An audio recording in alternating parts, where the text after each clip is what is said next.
Pemirsa, Polres Tabanan, Bali mengamankan 5 tersangka yang diduga melakukan aksi keroyok massa hingga tewasnya seorang warga yang diduga mencuri seekor ayam aduan. Korban ternyata juga residivis kasus yang sama pada tahun 2018.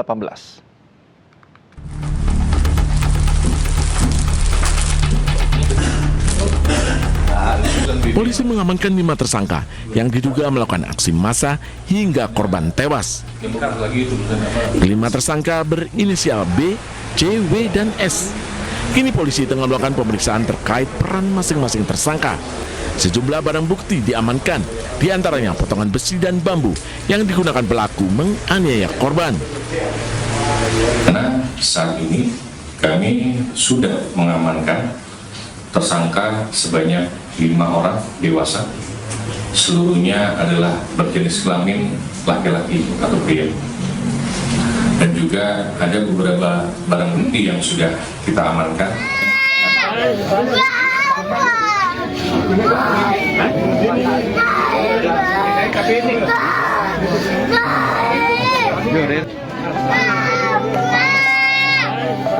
Sebelumnya, seorang bocah perempuan memanggil-manggil ayahnya yang sudah tidak bernyawa sambil menangis.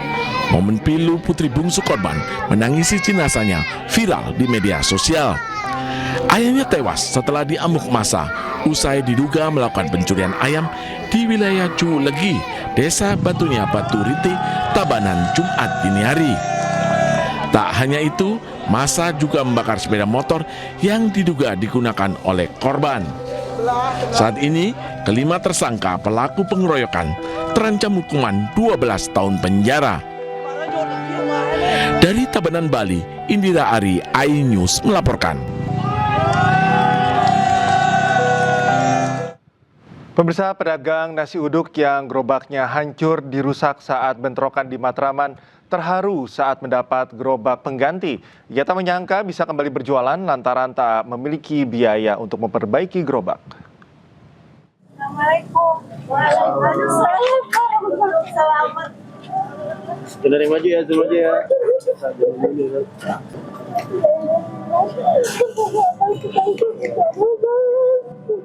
Tangis haru Rita, ibu pedagang nasi uduk ini seketika pecah saat mendapat bantuan gerobak pengganti miliknya yang dirusak saat terjadi bentrokan di Jalan Matraman Dalam, Menteng, Jakarta Pusat hari Minggu lalu.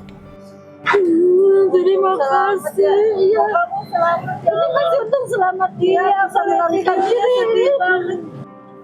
Ia tak menyangka mendapat bantuan sebuah gerobak baru lantaran belum punya biaya untuk memperbaiki miliknya yang hancur saat dijaga putranya ketika bentrokan terjadi. Anak pertama. Berapa anaknya? Anaknya 2, yang satu di Pondok Kasih. Sharing sama. Ia berharap tidak ada lagi keributan agar usahanya mencari nafkah untuk menghidupi keluarga bisa berjalan lancar dan aman. Pokoknya terima kasih banyak, demi Allah Teteh berterima kasih dari lubuk hati yang paling dalam. Ternyata kok di balik musibah Teteh ada orang yang peduli ke Teteh, sangat baik ke Teteh gitu. Kekerasan itu tidak menyelesaikan masalah. Masalah diselesaikan dengan kekerasan akan melahirkan hal yang lebih pahit lagi. Bisa diselesaikan duduk bareng lah. Ya. Sebelumnya, gerobak penjual nasi uduk menjadi sasaran pengerusakan sekelompok pemuda di Jalan Matraman Dalam, Menteng, Jakarta Pusat pada Minggu 26 Juli lalu. Perusakan diduga dipicu ketidaksenangan kedua pemuda berboncengan sepeda motor yang ditegur pelanggan nasi uduk ketika menggeber suara motor. Dari Jakarta, Rani Sanjaya, iNews melaporkan. Pemirsa, Gubernur DKI Jakarta Pramono Anung meminta bentrokan yang terjadi di Jalan Tambak Menteng, Jakarta Pusat tidak dikaitkan dengan isu entitas. Pramono menegaskan bahwa Jakarta terbuka bagi siapapun. Menurut Pramono Anung, persoalan di Jalan Tambak Menteng merupakan fakta yang terjadi di lapangan dan harus diselesaikan dengan kepala dingin. Oleh karenanya, ia mengajak seluruh pihak untuk menahan diri agar tidak memperluas konflik. Pramono menegaskan Jakarta harus menjadi kota yang aman dan damai bagi siapapun. Ia pun mengajak seluruh masyarakat untuk turut berperan menjaga kondusivitas di ibu kota.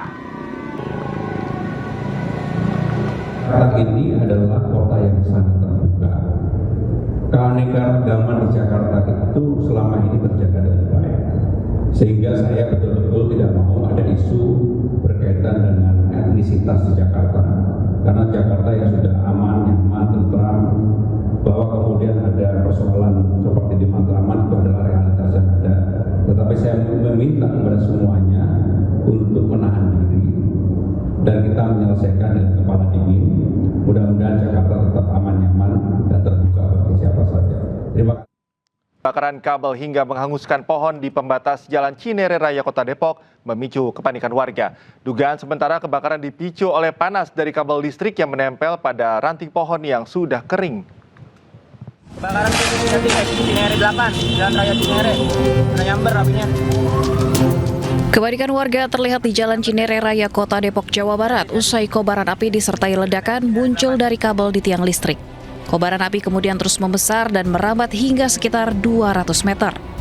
Sejumlah pengendara yang melintas sempat menghentikan laju kendaraannya karena khawatir api semakin membesar. Petugas pemadam kebakaran bersama tim dari PLN segera melakukan pemadaman dan mengamankan jaringan listrik. Dugaan sementara kebakaran dipicu oleh percikan panas dari kabel listrik yang menempel pada ranting pohon yang sudah kering. Dari kebakaran ini gitu. Mungkin karena ranting kering ya Mas ya, nempel ke kabel listrik itu Mas. Kalau sekarang masih padam atau gimana? Untuk sekarang sekitar sini saja yang padam, yang terganggu aja. Meski kebakaran sempat mengganggu aktivitas lalu lintas, tidak ada korban akibat peristiwa ini. Aliran listrik di sekitar Jalan Cinere Raya dipadamkan sementara selama proses perbaikan jaringan. Dari Depok, Jawa Barat, Iyung Rizky, iNews melaporkan. Gegara sopir mengantuk mobil travel jurusan Padang Jambi terjun ke Sungai Batanghari yang berada di Desa Benteng Rendah, Kecamatan Mersam, Kabupaten Batanghari, Jambi. Dalam peristiwa naas tersebut, 1 orang penumpang meninggal dunia.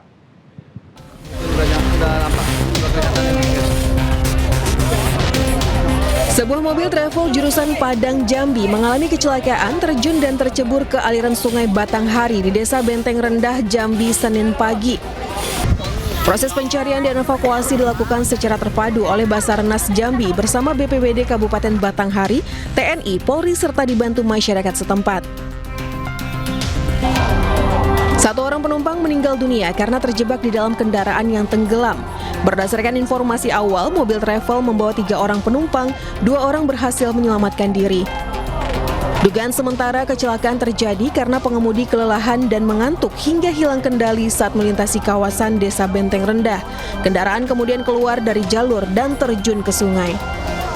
Telah terjadi kondisi membahayakan jiwa manusia dengan kecelakaan mobil travel masuk ke sungai dengan 3 korban, 2 selamat dan 1 orang terjebak di dalam mobil. Tim SAR gabungan langsung dikerahkan setelah terima laporan. Personil kantor SAR Jambi melakukan penyelaman di lokasi kejadian. Setelah melakukan penyelaman dan pengangkatan mobil, tim SAR gabungan berhasil menemukan korban yang terjebak di mobil.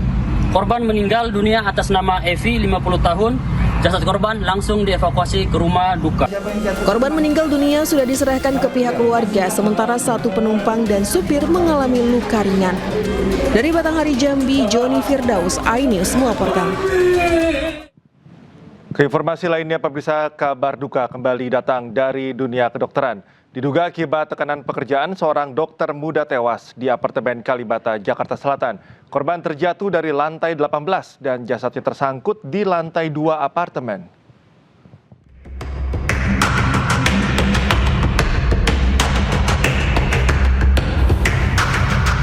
Warga penghuni apartemen dihebohkan dengan peristiwa terjatuhnya seorang dokter muda wanita ZM dari lantai 18 ke lantai 2 di Kalibata, Jakarta Selatan. Petugas segera datang ke lokasi untuk mengevakuasi jasad dan mencari penyebab korban terjatuh. Korban sendiri merupakan warga asal Makassar yang tengah menjalani program dokter internship di sebuah rumah sakit di kawasan Depok, Jawa Barat. Polisi juga sudah melakukan olah tempat kejadian perkara untuk memastikan penyebab pasti korban bisa terjatuh. Sementara sejumlah saksi dan rekaman CCTV sudah diperiksa dan korban selama ini diketahui tinggal sendirian di apartemennya. Usai dievakuasi, jasad dibawa ke kamar jenazah Rumah Sakit Polri Jakarta Timur untuk menjalani otopsi. Usai diidentifikasi, jasad dibawa keluarga dan dibawa pulang ke kampung halamannya. Dari Jakarta, Helmi Sajangbati, iNews melaporkan. Pemirsa, lagi-lagi kasus dokter muda meninggal terulang untuk kesekian kali. Kali ini seorang dokter muda wanita tewas terjatuh di apartemen Kalibata City, Pancoran, Jakarta Selatan. Kasus kematian dokter muda di tanah air tak hanya 1 atau 2 kali terjadi.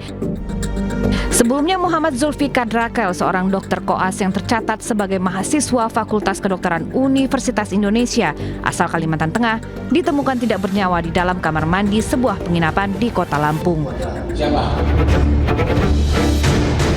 Mengarah ke Kabupaten Siak, seorang dokter PPDS Universitas Riau peserta spesialis anestesi juga ditemukan meninggal dalam semak belukar. Sebelumnya korban dilaporkan hilang setelah mengantarkan pasien rujukan ke Rumah Sakit Jiwa Tampan, Pekanbaru. Tak lama sebelum peristiwa itu, Dr. Adrian Rantung, peserta PPDS Universitas Samratulangi juga ditemukan meninggal di kamar kosnya di Manado. Pada akhir Juni lalu, Dr. Ica ditemukan meninggal ketika bertugas di Nusa Tenggara Timur. Kepergiannya memicu berbagai tanggapan serta mendorong penelusuran atas informasi yang beredar di tengah masyarakat. Bergerak mundur ke Agustus 2024, meninggalnya Dr. Aulia Risma, peserta PPDS Universitas Diponegoro, justru menjadi awal terbongkarnya dugaan perundungan dan pemerasan di lingkungan PPDS. Perkara itu kemudian berkembang hingga penetapan sejumlah tersangka. Meski berada dalam perkara berbeda, peristiwa kematian ini menempatkan dunia pendidikan kedokteran dalam sorotan publik. Tim Liputan iNews melaporkan. Beralih ke informasi lain, pemirsa, sempat hilang diduga diculik bayi berusia 8 bulan di Batanghari, Jambi ternyata dijual ayah kandungnya kepada orang suku anak dalam. Bayi dijual seharga 20 juta rupiah sejak awal Juli lalu.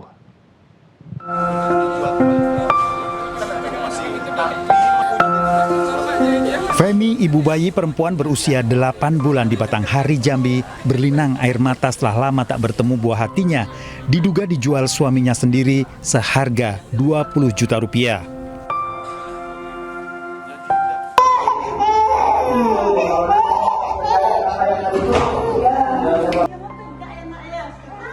Korban dijual kepada warga suku anak dalam atau orang rimba awal Juli lalu di Desa Malapar, Muara Bulian. Pelaku kerap melakukan KDRT dan mengancam serta meminta anaknya diserahkan padanya. Sang bayi sempat dibawa ke rumah aman UPTD Perlindungan Perempuan dan Anak PPA untuk menjalani observasi, namun diduga bayi diculik sekelompok orang. Berharap anak saya bisa kembali kepada saya secepatnya lah, Pak. Dan pelaku segera dihukum dengan seberat-beratnya. Bayi dia itu telah diserahkan ke ibu yang di Rantau Gedang itu. Kemudian ibu itu menyerahkan sejumlah uang sebesar 20 juta kepada saudara Teddy. Maka kuat indikasi kami bahwa di sini ada dugaan telah terjadi TPP atau tindak pidana perdagangan orang. Pihak Polres Batanghari maupun UPTD PPA hingga kini belum memberikan keterangan adanya dugaan tindak perdagangan orang kepada seseorang yang diduga suku anak dalam. Dari Kota Jambi, Adrianus Susandra, iNews melaporkan. Pemirsa, Polres Tabanan, Bali mengamankan 5 tersangka yang diduga melakukan aksi keroyok massa hingga tewasnya seorang warga yang diduga mencuri seekor ayam aduan. Korban ternyata juga residivis kasus yang sama pada tahun 2018.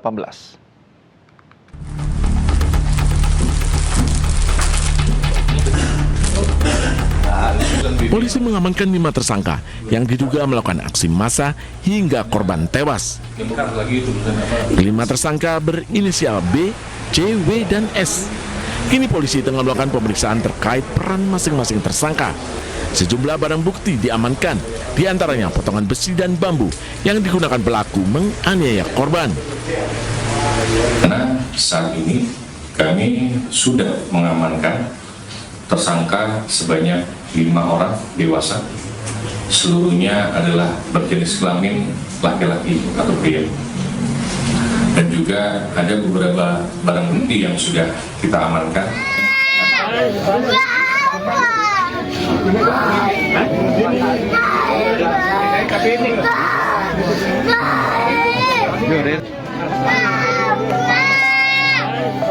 Sebelumnya, seorang bocah perempuan memanggil-manggil ayahnya yang sudah tidak bernyawa sambil menangis.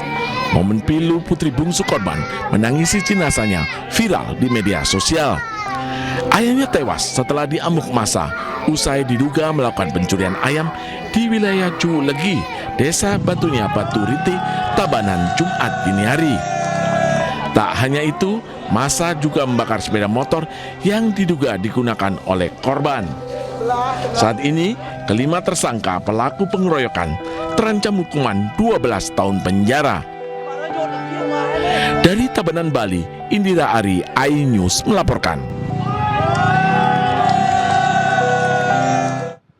Pemirsa, pedagang nasi uduk yang gerobaknya hancur dirusak saat bentrokan di Matraman terharu saat mendapat gerobak pengganti. Ia tak menyangka bisa kembali berjualan lantaran tak memiliki biaya untuk memperbaiki gerobak. Assalamualaikum. Waalaikumsalam. Selamat. Dari maju ya, zoom aja ya.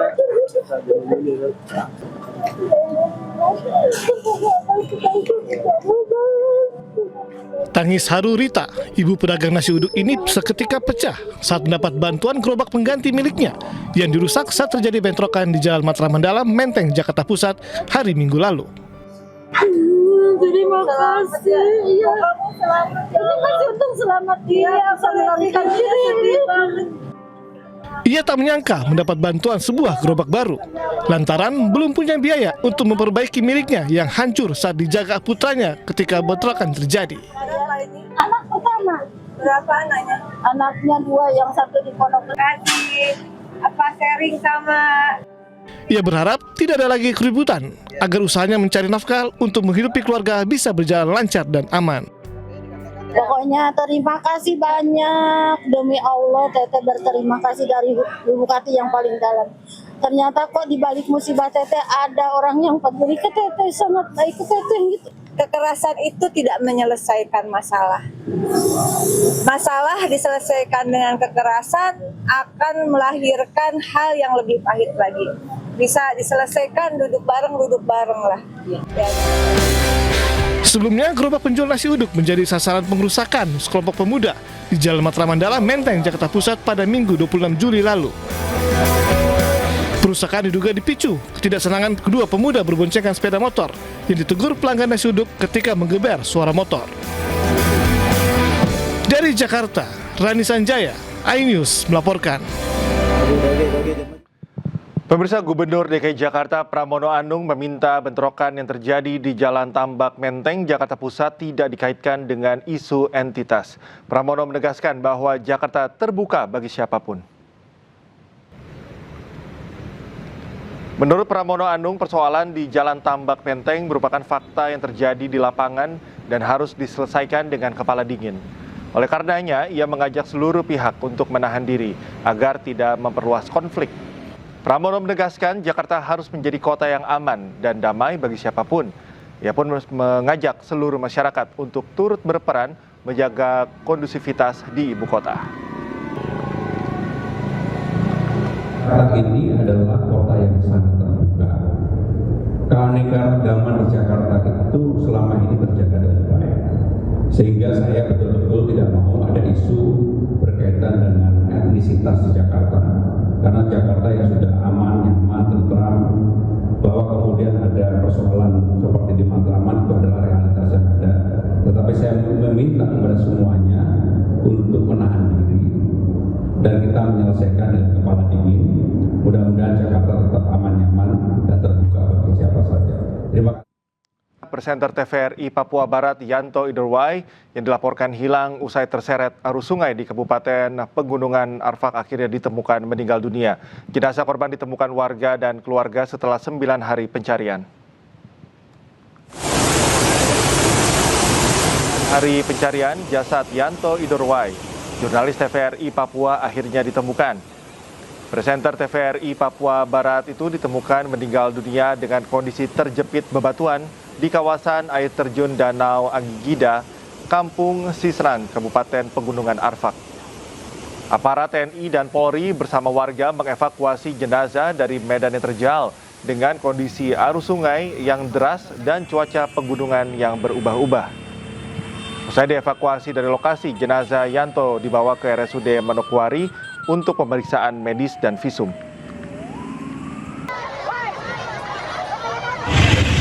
Bisa memastikan bahwa almarhum saudara Yanto itu posisinya ada di Calabatu. Di lokasi kejadian terpelincirnya dia sekitar 10-15 meter di trap ketiga. Sebelumnya, seorang presenter TVRI Papua Barat, Yanto Idorwai, dilaporkan hilang saat berwisata di kawasan air terjun Memti, Kampung Sisrang, Kabupaten Pegunungan Arfak, Papua Barat. Tim SAR gelar operasi pencarian menggunakan peralatan canggih.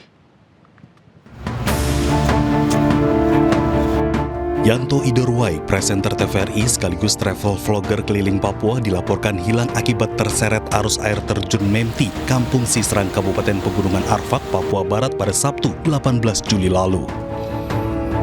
Korban diduga terseret arus saat menyeberangi sungai bersama dua rekannya. Kedua rekan korban sempat melakukan upaya pertolongan, namun arus sungai yang deras membuat korban gagal diselamatkan. Operasi SAR melibatkan personel SAR Manokwari, personel Polres Pegunungan Arfak, dan personel Kodim.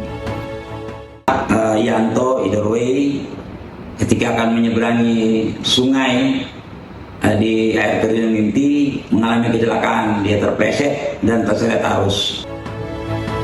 Tim SAR Manokwari menggunakan peralatan canggih untuk mencari korban. Kerabat korban pun tiba di lokasi untuk memantau dan membantu proses pencarian korban. Dari Pegav Papua Barat, Chandri Suripati, iNews melaporkan. Keinformasi lainnya, pemirsa, harimau putih bernama Anggun yang menjadi daya tarik kebun binatang Semarang dinyatakan mati. Satwa langka itu mengalami infeksi diduga akibat kesalahan prosedur anestesi oleh tim perawat satwa.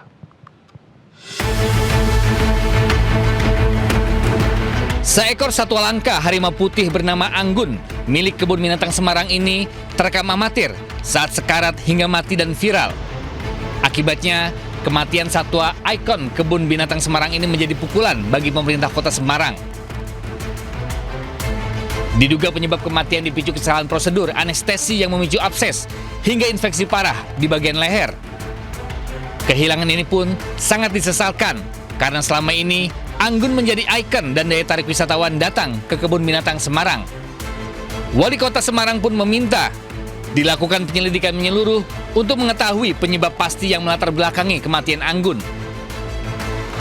Selain itu, diharapkan hasil penyelidikan bisa menjadi bahan evaluasi petugas yang bertanggung jawab dalam perawatan satwa. Dari Semarang, Jawa Tengah, Wisnu Wardana, iNews melaporkan. Kita ke informasi selanjutnya, pemirsa. Kejaksaan Tinggi Jawa Timur masih memburu tersangka lain dalam kasus dugaan korupsi di kebun binatang Surabaya senilai 10,2 miliar rupiah. Hingga saat ini, mantan Direktur Utama Kebun Binatang Surabaya, Khairul Anwar, sudah ditetapkan sebagai tersangka.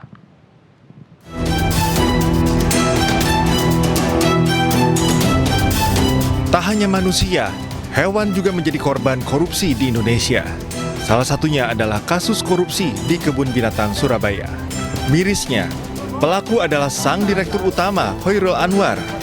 Praktik korupsi di kebun binatang ini berlangsung sejak 2013 hingga 2024. Kerugian negara akibat praktik korupsi selama 8 tahun ini mencapai 10,2 miliar rupiah. Tak hanya Khairul, Kejati Jatim menduga tersangka lebih dari satu orang. Kejati Jatim pun buka suara terkait alasan pengungkapan kasus yang memakan waktu cukup lama. Korupsi itu dimanapun tidak ada yang berdiri sendiri, pasti ada hal yang lain atau pihak lain. Jadi perkara ini masih terus kami dalami oleh penyidik. Pengumpulan alat bukti tentunya terus dilakukan untuk menjunjung tinggi asas praduga tak bersalah. Selanjutnya mengenai kemungkinan adanya keterlibatan dari pihak lain, tentu kami masih menunggu fakta dari hasil penyelidikan tim. Yang dalam ini kalau ditemukan adanya cukup bukti, maka tentu kami lakukan pengembangan. Korupsi dana operasional KBS berhasil terungkap usai adanya laporan dari masyarakat pada tahun lalu. Dari hasil penyelidikan sementara, korupsi diduga dilakukan mulai dari biaya pakan satwa hingga anggaran sarana dan prasarana. Kejati pun menegaskan akan menindak siapapun yang terlibat sesuai dengan hukum yang berlaku. Tim Liputan iNews melaporkan.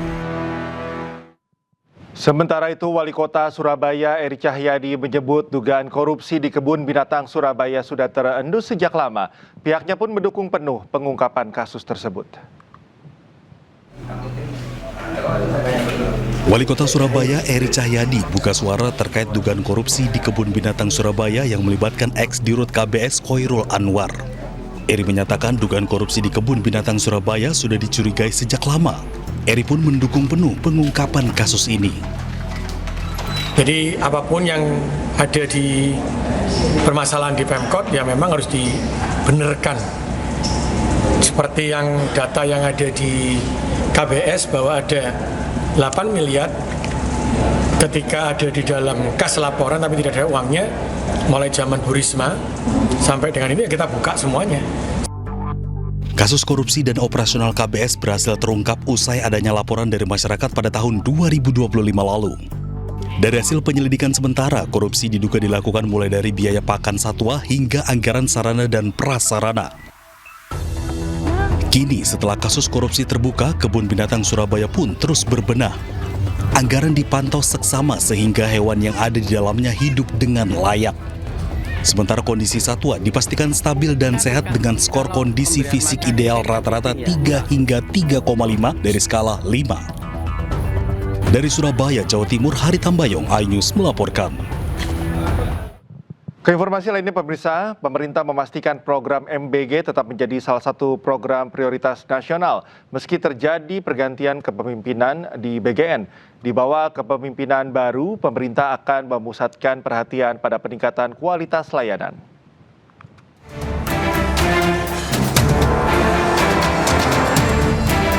Pemerintah memastikan program makan bergizi gratis atau MBG tetap menjadi salah satu program prioritas nasional meski terjadi pergantian kepemimpinan di Badan Gizi Nasional atau BGN.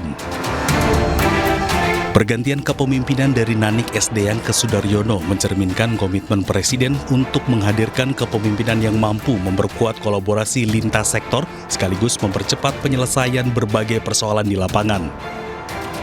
Kepala Badan Komunikasi Pemerintah Muhammad Kodari mengatakan di bawah kepemimpinan baru, pemerintah juga akan memusatkan perhatian pada peningkatan kualitas layanan, penguatan standar keamanan pangan, serta mempercepat tindak lanjut atas setiap laporan dan temuan dari masyarakat.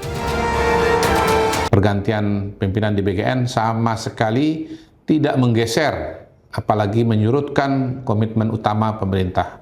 Program MBG tetap dan akan terus menjadi investasi terbaik kita untuk menjemput cita-cita besar Indonesia Emas 2045. Pemerintah optimis penyempurnaan yang dilakukan secara bertahap akan membuat pelaksanaan program MBG semakin efektif, tepat sasaran, dan memberikan manfaat yang lebih besar bagi masyarakat. Tim Liputan iNews melaporkan. Pemirsa, bersih-bersih tata kelola makan bergizi gratis. Kepala Badan Gizi Nasional Sudaryono memecat 200 lebih pegawai non-ASN, termasuk tenaga ahli. Badan Gizi Nasional juga menutup permanen 800-an dapur MBG yang melakukan pelanggaran.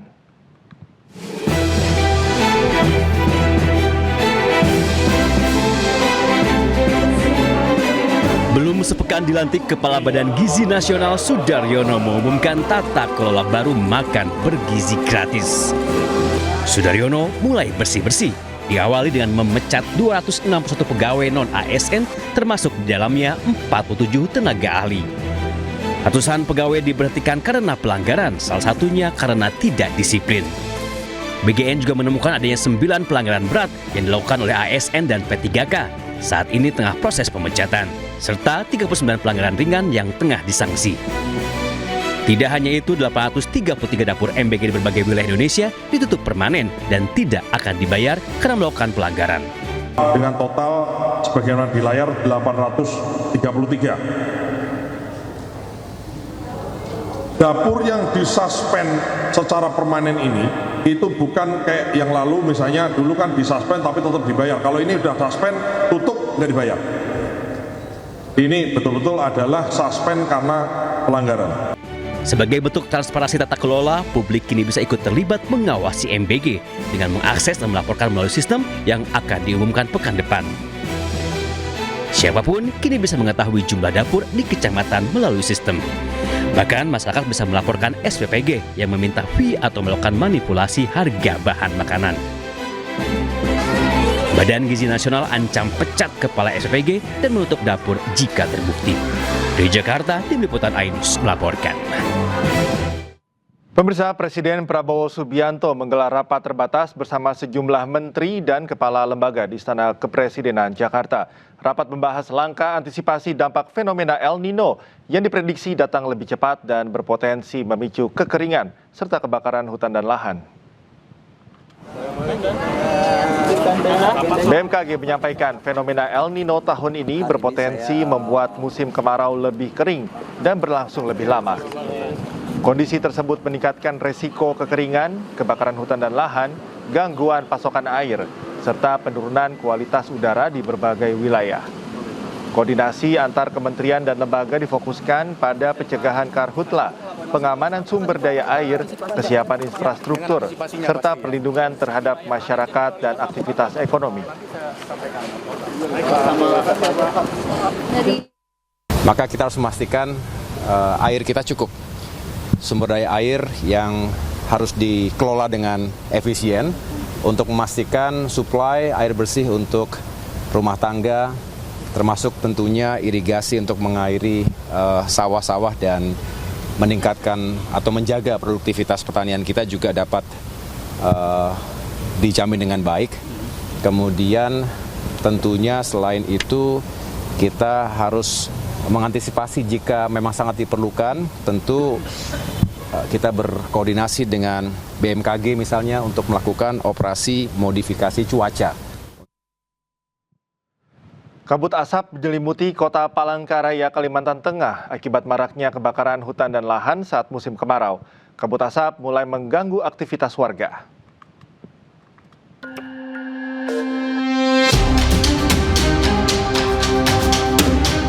Warga Palangkaraya mulai merasakan terjangan asap akibat kebakaran hutan dan lahan karhutla yang terjadi saat musim kemarau dan didukung kondisi cuaca ekstrim. Kabut asap menyelimuti sejumlah jalan protokol hingga jembatan Kahayan. Meski jarak pandang masih aman bagi pengguna jalan, warga memilih menggunakan masker. Karena saluran pernapasan, itu bahaya juga buat saluran pernapasan. Oh gitu ya. Ini sejak jam berapa nih kabutnya tadi, Mbak? Dari pagi sih, kayaknya jam 7-an tuh. Jam berapa? Jam 7-an. Udah kabut. Ini mengganggu nggak nih aktivitas? Lumayan sih, dari jalan gitu tuh. Oh gitu. Data BPBD Kota Palangkaraya sejak penetapan status siaga darurat karhutla hingga 26 Juli 2026 tercatat sebanyak 109 kejadian dengan total luas lahan terbakar mencapai 54,44 hektar. Petugas gabungan berupaya memadamkan titik api di wilayah Palangkaraya. Dari Palangkaraya, Kalimantan Tengah, Ade Sata iNews melaporkan. 9 Kejaksaan Agung memeriksa 7 orang saksi terkait perkara dugaan tindak pidana pencucian uang dengan tersangka Febri Adriansyah. Dari 7 orang, 3 adalah pihak swasta dan 4 dari penyidik kepolisian. Jangan ditutup, kita nggak akan bergerak. Kejaksaan Agung mulai mendalami kasus dugaan tindak pidana pencucian uang yang menjadikan ex-Jampitsus Febri Adriansyah sebagai tersangka. Tim 9 memeriksa 7 orang saksi terdiri dari 3 pihak swasta dan 4 penyidik kepolisian. Hingga saat ini, pemirsa, penyidik masih mendalami pemeriksaan sejumlah saksi untuk memperkuat pembuktian dalam perkara tersebut. Pada hari ini, Selasa 28 Juli 2026, Kejaksaan Agung melalui tim penyidik tim 9 telah melakukan pemeriksaan terhadap 7 orang saksi terkait seprindik perkara TPPU yang melibatkan tersangka saudara FA. Adapun ketujuh orang saksi tersebut berdasarkan informasi dari penyidik telah hadir semua dan memenuhi panggilan penyidik. di mana terdiri dari 3 orang pihak swasta dengan inisial WF, BM, dan H, serta 4 orang dari pihak penyidik kepolisian. Dan sampai saat ini, tim penyidik masih melakukan pendalaman pemeriksaan saksi-saksi guna memperkuat pembuktian dalam perkara dimaksud dan belum melakukan tindakan hukum lainnya. Demi mengungkap misteri kematian Sutrimo, polisi bakal membongkar makam Sutrimo, orang dekat ex-Jampitsus Febri Adriansyah. Polisi telah melakukan olah TKP klinik terbengkalai di Kebayoran Baru, Jakarta Selatan. Tempat korban ditemukan tak sadarkan diri.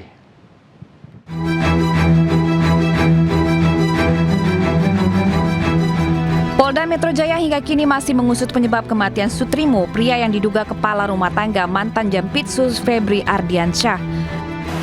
Polisi menyebut tidak menutup kemungkinan akan melakukan ekshumasi bila hasil penyelidikan kematian korban dinyatakan tidak wajar. Memberi ruang kepada keluarga korban yang masih dalam kondisi berduka. Dan kita juga memberikan himbauan, apabila memang keluarga korban merasa ada kejanggalan terhadap meninggalnya saudara S, ini bisa membuat laporan kepada Polda Metro Jaya. Dan ini lebih projustusianya lebih tepat, lebih enak untuk kita melakukan pendalaman. Selain meminta keterangan dari saksi, olah tempat kejadian perkara juga telah dilaksanakan.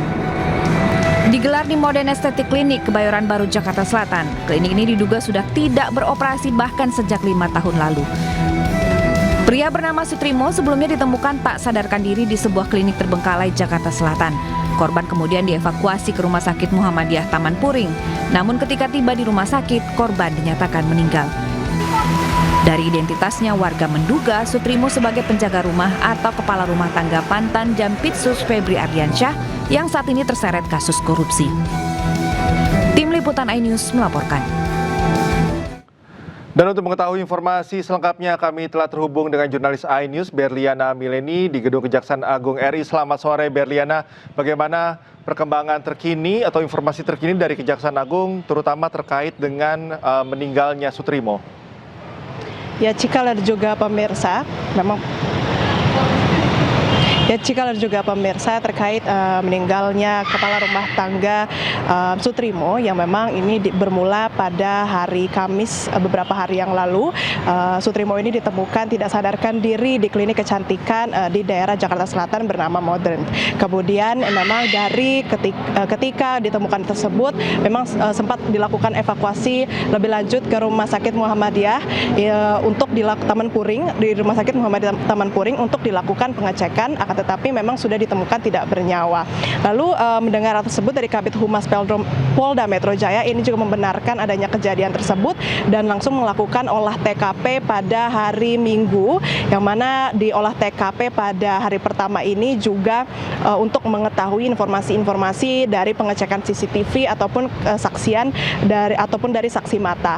Lalu di hari Senin, Pusat Laboratorium Forensik ini bersama Polres Metro Jaksel ini melakukan olah TKP lanjutan atau penyelidikan, yang mana sekitar 1 hingga 2 jam proses olah TKP dilakukan. Para petugas ini keluar dengan menggunakan ataupun membawa barang bukti seperti plastik besar, lalu juga ada box hitam yang hingga saat ini juga masih belum dapat dipastikan apa barang bukti yang ditemukan di klinik kecantikan Modern tempat Sutrimo ini tidak sadarkan diri. Kemudian kalau melihat dari kondisi klinik kecantikan tersebut yang memang beradanya tidak jauh dari kediaman ex-Jampitsus Febri Adriansyah, ini sudah tidak terawat, dan dari keterangan masyarakat sekitar juga menyampaikan bahwa klinik tersebut ini sudah lama tidak beroperasi sejak COVID-19. Bahkan memang hingga saat ini juga Polda Metro Jaya masih terus melakukan penyelidikan, dan yang masih menjadi pertanyaan juga adalah bagaimana ataupun penyebab dari kematian Karungga ex Jampitsus ini, apa penyebabnya, kemudian apakah ada hubungannya dengan kasus yang saat ini tengah menjerat mantan Jampitsus Febri Adriansyah. Sementara demikian, Cikal. Ya, baik. Berliana, terima kasih atas informasinya. Selamat bertugas kembali. Pemirsa, polisi menggelar olah TKP lanjutan di klinik Morden, Jakarta Selatan yang diduga menjadi tempat meninggalnya kepala rumah tangga ex-Jampitsus Febri Adriansyah bernama Sutrimo. Polisi juga periksa CCTV di sekitar klinik tersebut.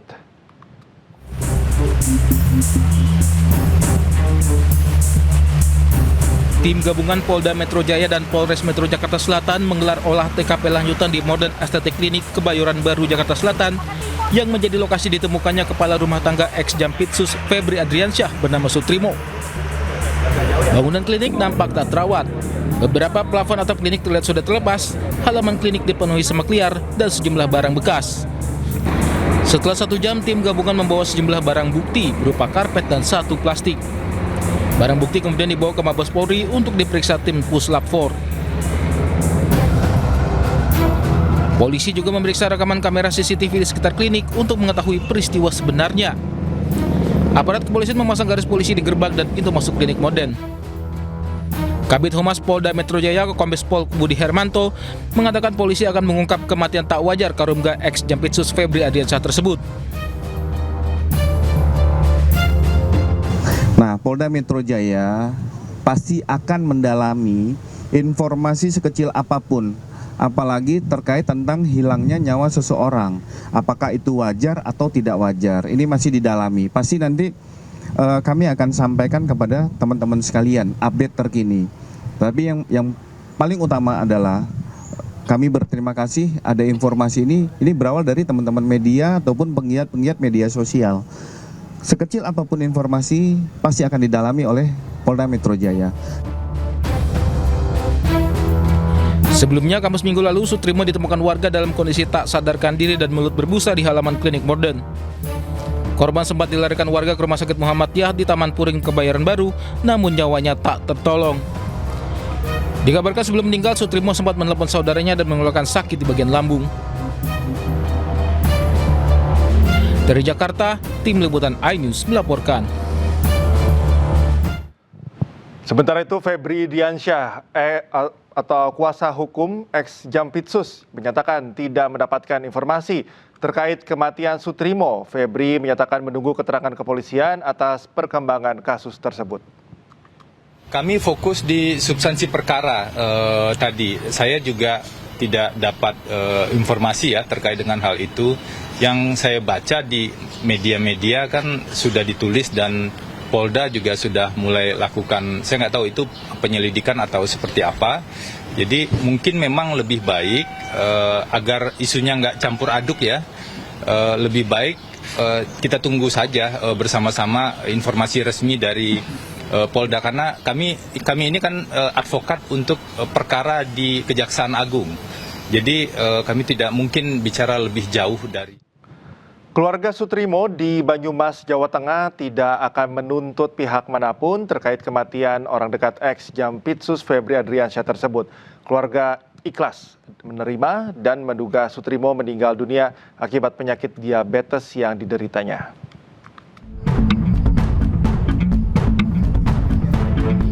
Rasa duka masih menyelimuti keluarga Sutrimo di desa Wilahar Wangon, Banyumas.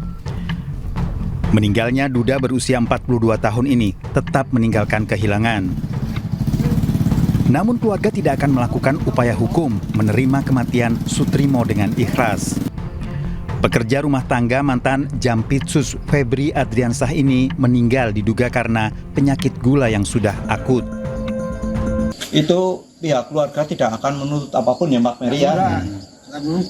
Cuma minta doanya saja, mudah-mudahan dia diterima oleh Allah Subhanahu wa Ta'ala, diamini dosa-dosanya, yang keluarga yang ditinggalkan juga diparingi sehat semuanya, tidak ada halangan suatu apapun.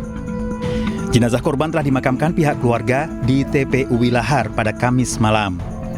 Dari Banyumas, Jawa Tengah, Saladin Al-Ayubi, iNews melaporkan. Terkait dugaan penghinaan terhadap profesi wartawan, Wakil Ketua DPR RI Sufmi Dasko memfasilitasi pertemuan antara pengacara Hotman Paris dengan Ketua Umum Persatuan Wartawan Indonesia atau PWI Ahmad Munir. Usai pertemuan, PWI pastikan mencabut laporan polisi terhadap Hotman. Maaf kepada wartawan tersebut maupun kepada organisasi wartawan di seluruh Indonesia. Momen pertemuan antara pengacara Hotman Paris dengan Ketua Umum Persatuan Wartawan Indonesia PWI Ahmad Munir dibagikan Wakil DPR RI Sufmi Dasko Ahmad di akun media sosial pribadinya @sufmi_dasko. Tampak dalam foto Hotman Paris dan Ahmad Munir bergandengan tangan. Dalam unggahan itu, Dasko juga menyertakan sebuah kalimat Persatuan Indonesia. Dasko yang memfasilitasi pertemuan keduanya menyebut pertemuan ini sebagai silaturahmi untuk merajut persatuan.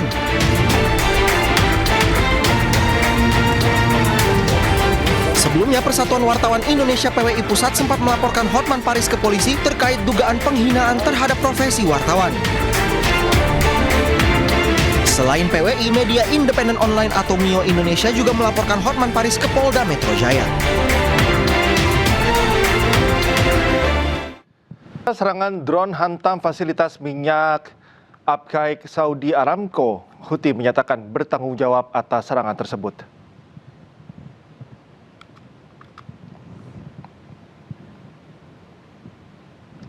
Fasilitas pengolahan minyak terbesar di dunia milik Arab Saudi Aramco di Abqaiq dihantam drone pada Senin siang.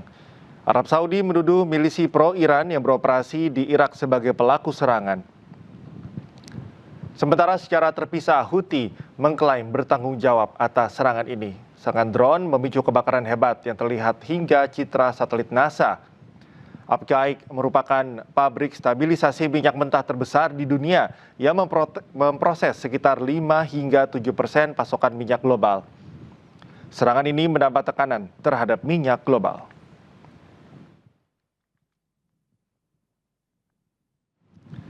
Tak hanya kilang minyak, Houthi juga menyerang terminal Yanbu Selatan milik Arab Saudi. Serangan tersebut menyebabkan tempat penyimpanan bahan bakar terbakar.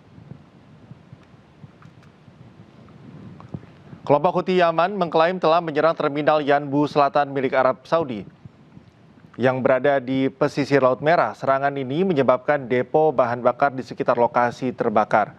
Serangan ini bagian dari eskalasi serangan Houthi terhadap infrastruktur Saudi di pesisir Laut Merah. Yanbu merupakan titik penting ekspor minyak Arab Saudi. Lokasi ini menjadi jalur alternatif untuk menghindari Selat Hormuz. Arab Saudi masih memiliki terminal Yanbu Utara yang dapat digunakan untuk ekspor. Konflik antara Arab Saudi dengan Houthi terus berlanjut. Arab Saudi kembali melancarkan serangan ke Yaman.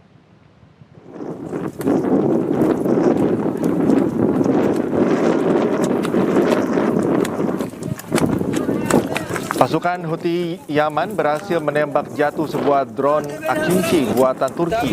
Drone ini dioperasikan oleh Arab Saudi. Drone jatuh dan terbakar di wilayah Padang Pasir Yaman.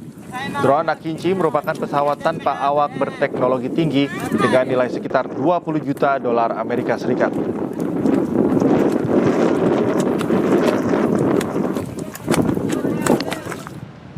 Di tengah jeda serangan, Iran terus perkuat militernya. Kali ini mereka mengembangkan drone Karar bersayap rudal Majid untuk hadapi MQ-9 Reaper Amerika Serikat.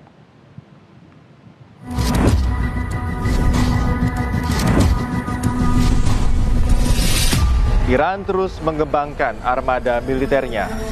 Drone jet Karar kini dilengkapi dengan rudal Interceptor Majid. Kombinasi ini diklaim mampu mengancam drone canggih AS seperti MQ-9 Reaper. Drone Karar akan digunakan oleh unit pertahanan udara Iran, terutama di wilayah perbatasan dan kawasan strategis. Untuk mencegat drone ini, musuh harus mengerahkan jet tempur berawak yang jauh lebih mahal.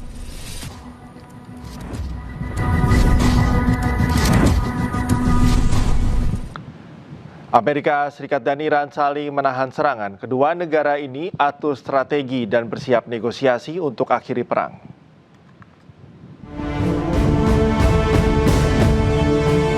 Setelah lebih dari 4 bulan, Amerika Serikat dan Iran kembali menghentikan serangannya. Kedua negara merancang strategi baru. Meski berhenti, namun perang psikologi masih berlanjut. Iran kerap menampilkan perkembangan senjatanya ke media sosial. Sementara Amerika Serikat terus menekan kapal-kapal yang keluar masuk dari pelabuhan Iran. Kondisi di Selat Hormuz pun masih panas. Kapal-kapal masih mengantre untuk bisa melintas. Presiden Amerika Serikat Donald Trump menyebut Iran mengajak Amerika Serikat untuk negosiasi. I have plenty of time. Their whole shoreline's wiped out. The strait is in very good shape. And we're talking right now. You know, they wanted to talk. The people said, please don't shoot last night, the night before, 2 nights. Don't do it. You know, we're having good talks. So we'll see what happens. I think there's a good chance that something could happen. And if it does, good. If it doesn't, we go back to doing what we were doing 2 days ago. Meski kedua negara hentikan sementara serangan, namun konflik meluas. Kelompok Houthi di Yaman terus menyerang sejumlah fasilitas milik Arab Saudi. Houthi beralasan serangan adalah balasan atas serangan Arab Saudi ke bandara mereka di Yaman. Tak hanya itu, Iran juga menuduh Ukraina menyerang kapal miliknya di Laut Kaspia. Sementara itu, kondisi di Selat Hormuz masih tegang. Sejumlah kapal berlabuh dan menunggu izin Iran untuk melintasi jalur strategis tersebut. Rekaman yang dipublikasikan oleh kantor berita Fars Iran menunjukkan kondisi terkini di Selat Hormuz. Antrean kapal terjadi di jalur air strategis ini. Sejumlah kapal menunggu izin Iran untuk melintas. Iran dan Oman terus berunding untuk memastikan jalur aman bagi kapal lintasi Hormuz. Selat Hormuz tetap berada di bawah wilayah kekuasaan Iran. Sementara Amerika Serikat memblokade sejumlah pelabuhan Iran.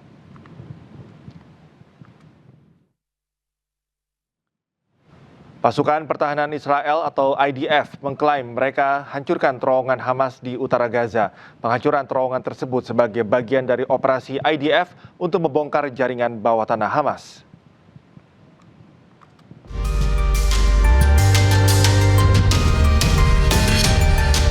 IDF merilis sebuah rekaman serangan udara yang diklaim targetkan terowongan Hamas.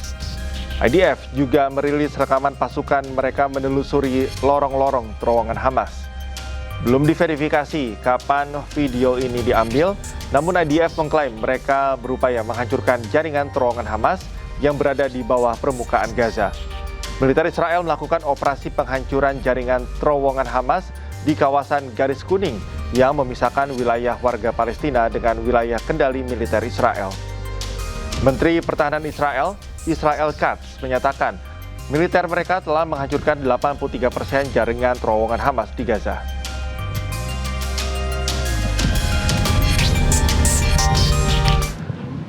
Menteri Keamanan Israel Itamar Ben-Gvir mengklaim para tahanan Palestina ketakutan atas usulannya memasukkan buaya di parit-parit penjara Israel.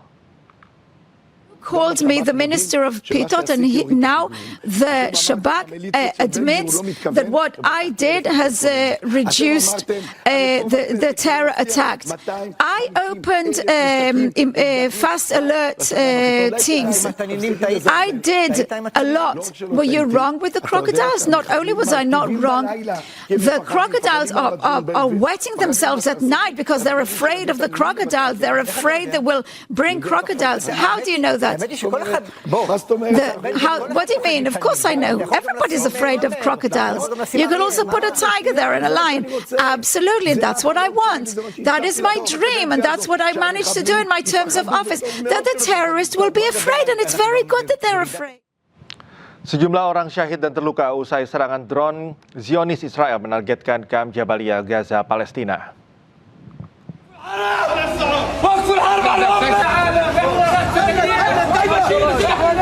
Warga dan petugas medis berusaha secepat mungkin membawa korban genosida Israel ke dalam rumah sakit di Gaza.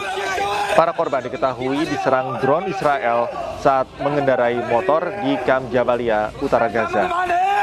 1 orang syahid dan 3 terluka akibat serangan keji Zionis Israel.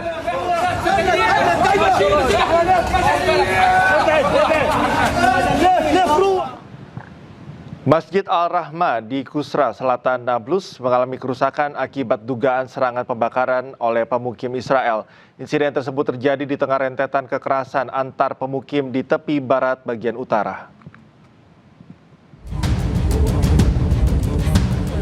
Masjid Al-Rahmah yang masih dalam tahap pembangunan di kota Kusra Selatan Nablus rusak akibat terbakar.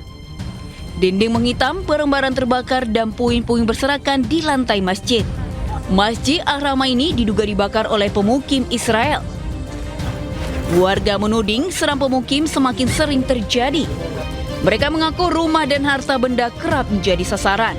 Ada صوت غريب طلعت على البلكونه هنا انا ساكن هنا في الدار هاي بحرت هنا النار مولعها شايف لما طلع الحريق انا والله فكرت على اول شيء لما بحرت لو في كتاب في الابري هنا في ورا التنك هنا احنا كنا ما حكي في ما حكي احنا مش متريحين احنا مش متريحين يعني فيش يوم الا بصير عندنا مشاكل هان في هان بؤر استيطانيه هالساعة من بوريك اياها هذول بيطيحوا منهن ما بخلولاش في حالنا اخوي ساكن هنا شايفه سرقوا له عنزات وسرقوا له تنك ميه وروح المثل عشاك امبارح.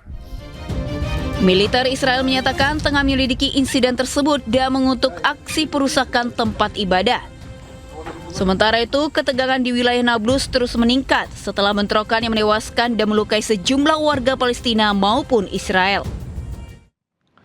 Buntut perebutan senjata oleh warga Palestina, pasukan teroris Israel menggelar operasi penangkapan massa di desa Tal Nablus tepi barat.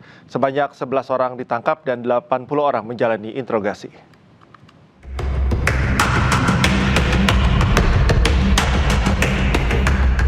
Pasukan penjajah Israel melancarkan operasi penangkapan massal warga Palestina di desa Tal Baradaya Nablus.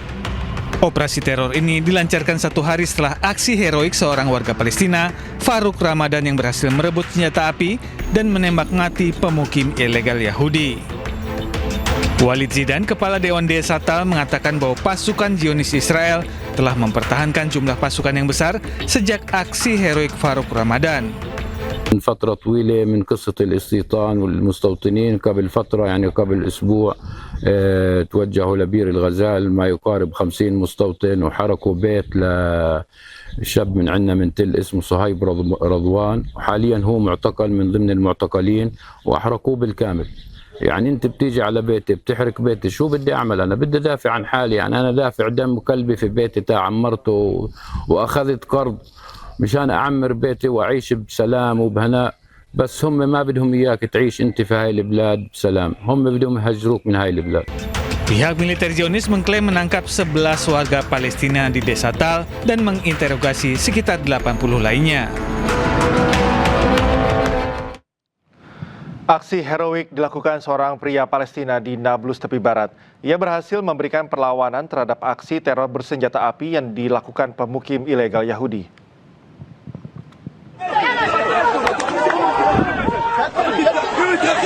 Serangan teror para pemukim ilegal Yahudi bersenjata api terjadi di desa Tal, dekat kota Nablus tepi barat. Berusaha membela tanah airnya, seorang warga Palestina, Faruk Ramadan, dengan gagah berani melakukan perlawanan. Faruk berhasil merebut senjata api yang dibawa seorang pemukim ilegal Yahudi. Ia kemudian menyerang pemukim Yahudi tersebut dengan senjata api. Naas, ia dan 3 warga Palestina lainnya syahid di tangan pasukan Zionis.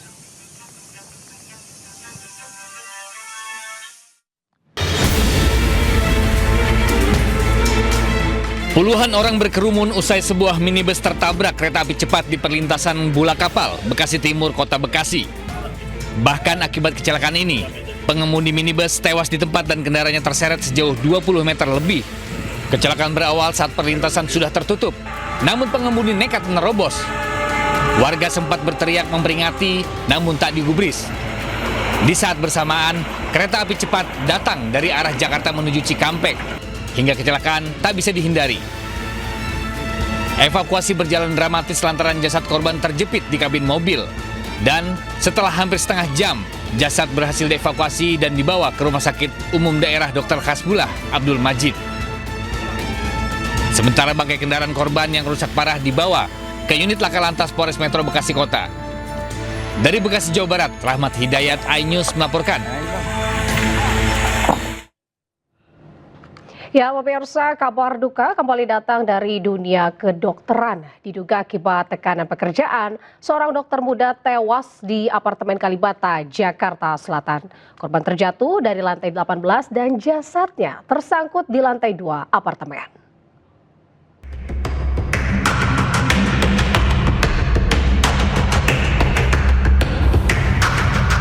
Warga penghuni apartemen dihebohkan dengan peristiwa terjatuhnya seorang dokter muda wanita ZM dari lantai 18 ke lantai 2 di Kalibata, Jakarta Selatan. Petugas segera datang ke lokasi untuk mengevakuasi jasad dan mencari penyebab korban terjatuh. Korban sendiri merupakan warga asal Makassar yang tengah menjalani program dokter internship di sebuah rumah sakit di kawasan Depok, Jawa Barat. Polisi juga sudah melakukan olah tempat kejadian perkara untuk memastikan penyebab pasti korban bisa terjatuh. Sementara sejumlah saksi dan rekaman CCTV sudah diperiksa dan korban selama ini diketahui tinggal sendirian di apartemennya. Usai dievakuasi, jasad dibawa ke kamar jenazah Rumah Sakit Polri Jakarta Timur untuk menjalani otopsi. Usai diidentifikasi, jasad dibawa keluarga dan dibawa pulang ke kampung halamannya. Dari Jakarta, Helmi Sajangbati, iNews melaporkan. Pemirsa, sempat hilang diduga diculik bayi berusia 8 bulan di Batanghari, Jambi ternyata dijual ayah kandungnya kepada orang suku anak dalam. Bayi dijual seharga 20 juta rupiah sejak awal Juli lalu.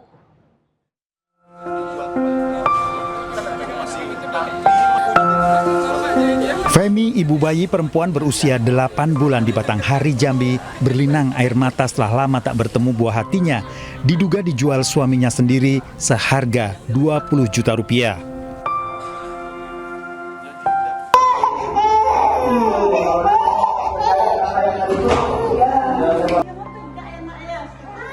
Korban dijual kepada warga suku anak dalam atau orang rimba awal Juli lalu di desa Malapar, Muara Bulian. Pelaku kerap melakukan KDRT dan mengancam serta meminta anaknya diserahkan padanya. Sang bayi sempat dibawa ke rumah aman UPTD Perlindungan Perempuan dan Anak PPA untuk menjalani observasi, namun diduga bayi diculik sekelompok orang. Berharap anak saya bisa kembali pada saya secepatnya lah, Pak. Dan pelaku segera dihukum dengan seberat-beratnya. Bayi Gia itu telah diserahkan ke ibu yang di Rantau Gedang itu. Kemudian ibu itu menyerahkan sejumlah uang sebesar 20 juta kepada saudara Teddy.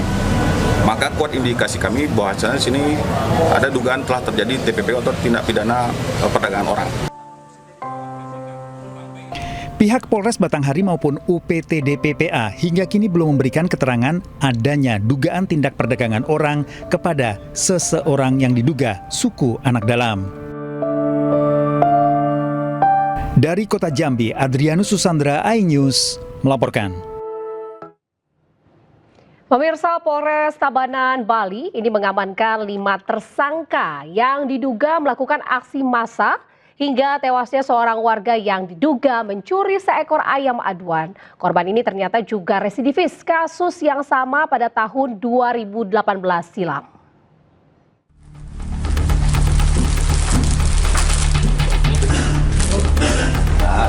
Polisi mengamankan 5 tersangka yang diduga melakukan aksi massa hingga korban tewas. 5 tersangka berinisial B, C, W, dan S. Kini polisi tengah melakukan pemeriksaan terkait peran masing-masing tersangka. Sejumlah barang bukti diamankan, diantaranya potongan besi dan bambu yang digunakan pelaku menganiaya korban. Karena saat ini kami sudah mengamankan tersangka sebanyak 5 orang dewasa. Seluruhnya adalah berjenis kelamin laki-laki atau pria. Dan juga ada beberapa barang bukti yang sudah kita amankan.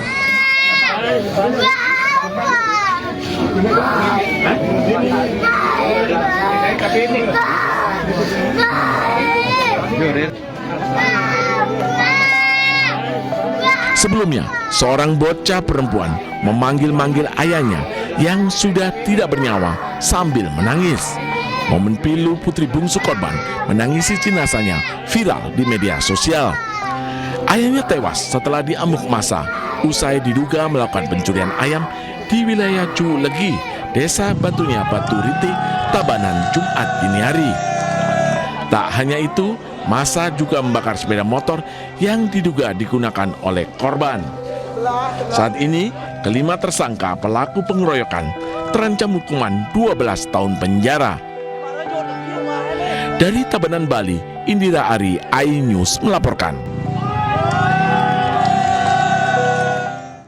Kita ke informasi lainnya pemirsa, gara-gara sopir mengantuk, ini mobil travel jurusan Padang Jambi terjun ke sungai Batanghari yang berada di Desa Benteng Rendah, Kecamatan Mersam, Kabupaten Batanghari, Jambi. Dalam peristiwa naas tersebut, 1 orang penumpang meninggal dunia.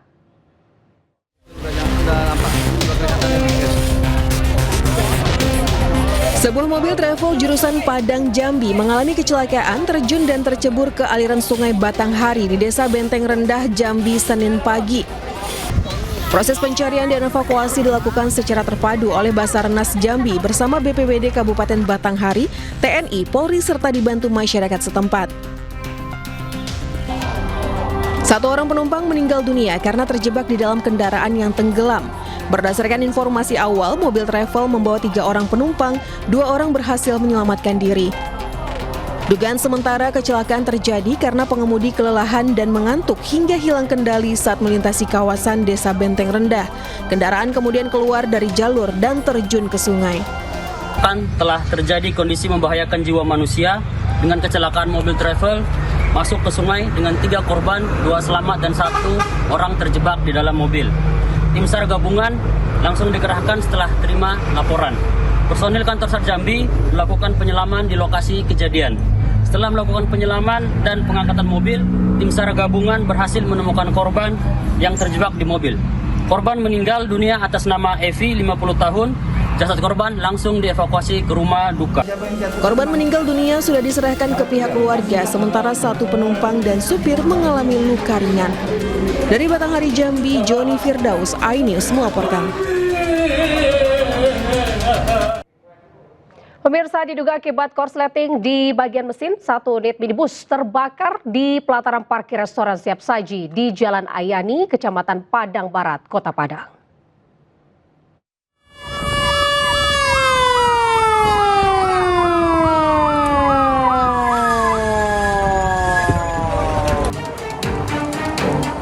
Kobaran api membakar sebuah minibus di pelataran parkir salah satu restoran Siap Saji di Jalan Ayani, Kecamatan Padang Barat, Kota Padang, Sumatera Barat. Pengemudi mobil berhasil keluar dari dalam kendaraan sebelum api mulai membesar. 2 unit mobil pemadam kebakaran dikerahkan ke lokasi guna memadamkan api. Proses pemadaman pun berlangsung hingga 30 menit. Peristiwa ini terjadi saat minibus hendak memasuki restoran Siap Saji dan memarkirkan kendaraannya di area parkir. Namun tiba-tiba kepulan asap keluar dari bagian kap mesin hingga mengeluarkan api. Diduga kebakaran akibat korsleting listrik di bagian pendingin mobil. Ada laporan dari masyarakat bahwa ada terbakar 1 buah mobil di Jalan Ayani. Kami kerahkan sekitar 2 unit kendaraan armada pemadam kebakaran. Untuk dampak bangunan yang terdampak dari kendaraan itu sekitar 5 bangunan. Tak ada korban jiwa dalam peristiwa ini, kerugian ditaksir mencapai ratusan juta rupiah. Dari Padang, Sumatera Barat, Budi Sunandar, iNews melaporkan. Pemirsa, presenter TVRI Papua Barat Yanto Idorwai ini yang dilaporkan hilang usai terseret arus sungai di Kabupaten Pegunungan Arfak akhirnya ditemukan dalam kondisi meninggal dunia. Jenazah korban ditemukan warga dan keluarga setelah 9 hari pencarian. Usai 9 hari pencarian, jasad Yanto Idorwai, jurnalis TVRI Papua, akhirnya ditemukan. Presenter TVRI Papua Barat itu ditemukan meninggal dunia dengan kondisi terjepit bebatuan di kawasan air terjun Danau Anggida, Kampung Sisrang, Kabupaten Pegunungan Arfak. Aparat TNI dan Polri bersama warga mengevakuasi jenazah dari medan yang terjal dengan kondisi arus sungai yang deras dan cuaca pegunungan yang berubah-ubah. Usai dievakuasi dari lokasi, jenazah Yanto dibawa ke RSUD Manokwari untuk pemeriksaan medis dan divisum. Sehingga bisa memastikan bahwa almarhum saudara Yanto itu posisinya ada di Celapatu. Di lokasi kejadian terpelincir media sekitar 10-15 meter di trap ketiga.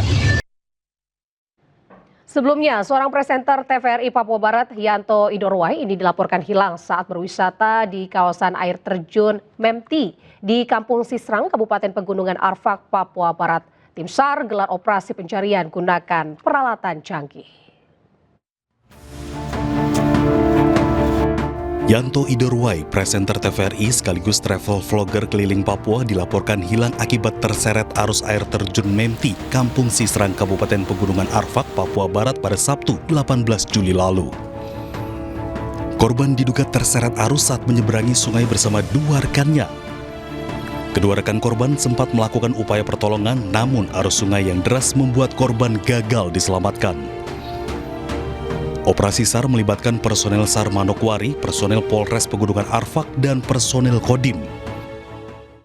Yanto Idorwai ketika akan menyeberangi sungai di air terjun Memti mengalami kecelakaan, dia terpleset dan terseret arus. Tim SAR Manokwari menggunakan peralatan canggih untuk mencari korban. Kerabat korban pun tiba di lokasi untuk memantau dan membantu proses pencarian korban. Dari Pegav Papua Barat, Chandri Suripati, iNews melaporkan. Pemirsa, pedagang nasi uduk yang gerobaknya hancur dirusak saat bentrokan di Matraman. Ini terharu saat mendapatkan gerobak pengganti. Ia tidak menyangka bisa kembali berjualan lantaran tidak punya biaya memperbaiki gerobak. Selamat. Dari maju ya, maju ya.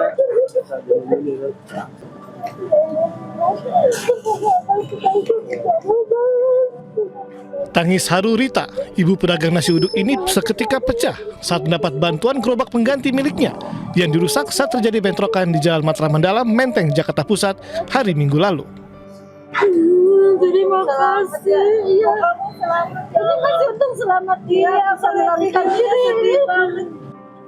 Ia tak menyangka mendapat bantuan sebuah gerobak baru lantaran belum punya biaya untuk memperbaiki miliknya yang hancur saat dijaga putranya ketika bentrokan terjadi. Anak pertama. Berapa anaknya? Anaknya 2, yang satu di Pondok Kasih. Sharing sama. Ia berharap tidak ada lagi keributan agar usahanya mencari nafkah untuk menghidupi keluarga bisa berjalan lancar dan aman. Pokoknya terima kasih banyak, demi Allah Teteh berterima kasih dari lubuk hati yang paling dalam. Ternyata kok di balik musibah Teteh ada orang yang peduli ke Teteh, sangat baik ke Teteh gitu. Kekerasan itu tidak menyelesaikan masalah. Masalah diselesaikan dengan kekerasan akan melahirkan hal yang lebih pahit lagi. Bisa diselesaikan duduk bareng lah. Ya. Sebelumnya, gerobak penjual nasi uduk menjadi sasaran pengerusakan sekelompok pemuda di Jalan Matraman Dalam, Menteng, Jakarta Pusat pada Minggu 26 Juli lalu. Perusakan diduga dipicu ketidaksenangan kedua pemuda berboncengan sepeda motor yang ditegur pelanggan nasi uduk ketika menggeber suara motor. Dari Jakarta, Rani Sanjaya, iNews melaporkan. Pemirsa, Gubernur DKI Jakarta Pramono Anung ini meminta bentrokan yang terjadi di Jalan Tambak, Menteng, Jakarta Pusat tidak dikaitkan dengan isu etnisitas. Pramono menegaskan bahwa Jakarta terbuka bagi siapapun.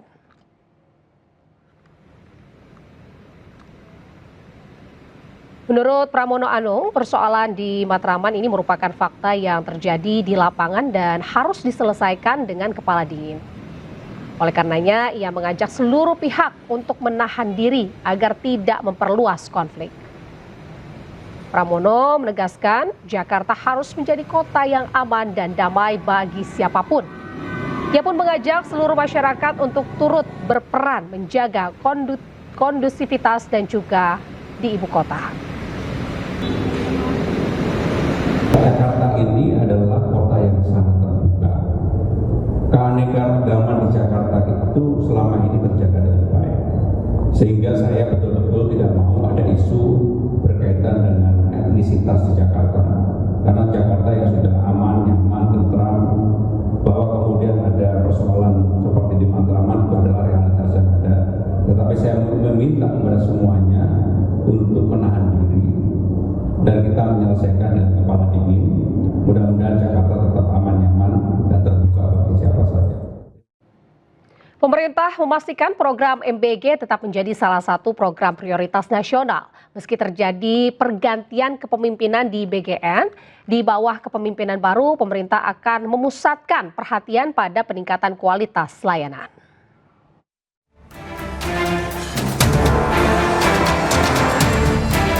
Pemerintah memastikan program makan bergizi gratis atau MBG tetap menjadi salah satu program prioritas nasional meski terjadi pergantian kepemimpinan di Badan Gizi Nasional atau BGN. Pergantian kepemimpinan dari Nanik Esdeyang ke Sudaryono mencerminkan komitmen Presiden untuk menghadirkan kepemimpinan yang mampu memperkuat kolaborasi lintas sektor sekaligus mempercepat penyelesaian berbagai persoalan di lapangan. Kepala Badan Komunikasi Pemerintah Muhammad Kodari mengatakan di bawah kepemimpinan baru, pemerintah juga akan memusatkan perhatian pada peningkatan kualitas layanan, penguatan standar keamanan pangan, serta mempercepat tindak lanjut atas setiap laporan dan temuan dari masyarakat. Pergantian pimpinan di BGN sama sekali tidak menggeser, apalagi menyurutkan komitmen utama pemerintah. Program MBG tetap dan akan terus menjadi investasi terbaik kita untuk menjemput cita-cita besar Indonesia Emas 2045. Pemerintah optimis penyempurnaan yang dilakukan secara bertahap akan membuat pelaksanaan program MBG semakin efektif, tepat sasaran, dan memberikan manfaat yang lebih besar bagi masyarakat. Tim Liputan iNews melaporkan. Sementara itu pemirsa, bersih-bersih tata kelola makan bergizi gratis, Kepala Badan Gizi Nasional Sudaryono memecat 200 lebih pegawai non-ASN termasuk tenaga ahli. Badan Gizi Nasional juga menutup permanen 800-an dapur MBG yang melakukan pelanggaran.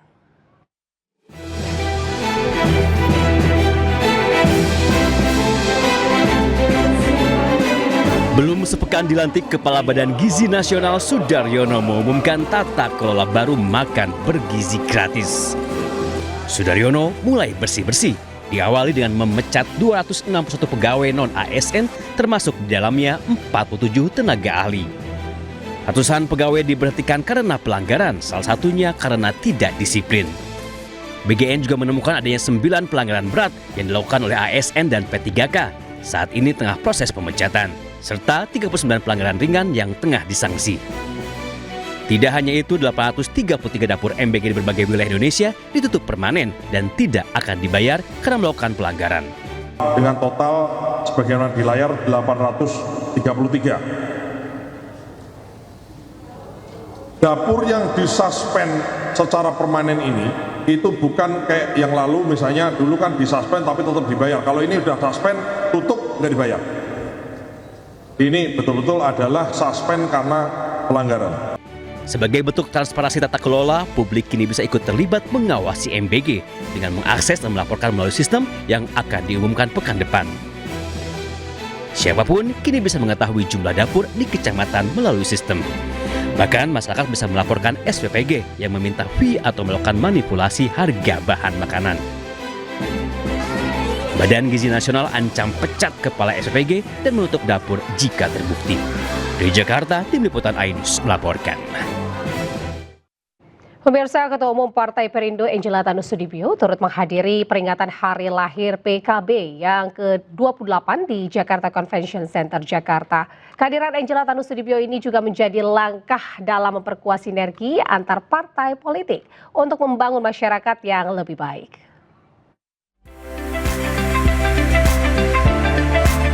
Peringatan hari lahir ke-28 Partai Kebangkitan Bangsa berlangsung meriah di Jakarta Convention Center, Jakarta. Harlah ke-28 PKB ini dihadiri Presiden Prabowo Subianto serta para pimpinan partai politik, diantaranya Ketua Umum Partai Perindo Angela Tanusudibio bersama Sekretaris Jenderal DPP Partai Perindo Ferry Kurnia Rizkiansyah. Selain untuk memberikan selamat serta doa, kehadiran Partai Perindo di Harlah PKB ini juga sebagai bentuk silaturahmi dan kerjasama politik dalam memperkokoh fondasi demokrasi Indonesia. semangat Partai Perindo sebenarnya sama dengan semangat PKB. Bagaimana kita menguatkan keumatan, bagaimana kita menguatkan bangsa negara lewat jalur-jalur ekonomi. Dan ini memang menjadi tema besar yang diusung oleh PKB.